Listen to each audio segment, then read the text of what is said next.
చంద్రబాబు నాయుడు గారి రాజకీయం ఎలా ఉంటుందో తెలుసా? బీజేపీ రాజకీయానికి చంద్రబాబు గారి రాజకీయానికి తేడా ఏంటో తెలుసా? ఒక టీవీ ఛానల్ లైవ్ డిబేట్లో టీడీపీ కార్యకర్త కొలికిపూడి శ్రీనివాసరావు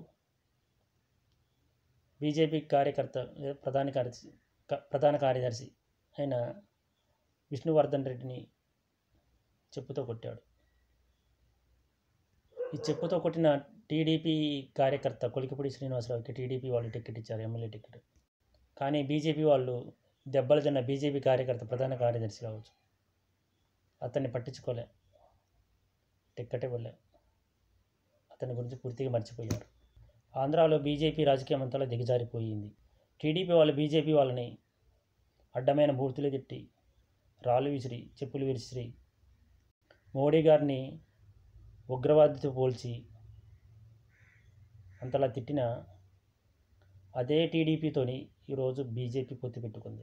పొత్తు పెట్టుకోవడమే కాకుండా బీజేపీలోకి టీడీపీ నుంచి వచ్చిన చంద్రబాబు నాయుడు గారు పంపించిన రాజకీయ నాయకులకి ఈరోజు టీడీపీ వాళ్ళకి బీజేపీ టికెట్లు ఇస్తుంది. టీడీపీలో పనిచేసిన వారికి టికెట్లు ఇవ్వట్లేదు. ఈ మాత్రం దానికి బీజేపీ ఆంధ్రాలో పోటీ చేయవలసిన అవసరమే ఉంది.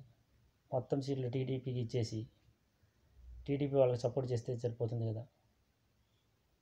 బీజేపీ కార్యకర్తలు మోడీ గారి ఫ్యాన్స్ అయినా కావచ్చు, ఒక్కసారి ఆలోచించండి బీజేపీ రాజకీయం ఆంధ్రాలో ఎలా ఉందో.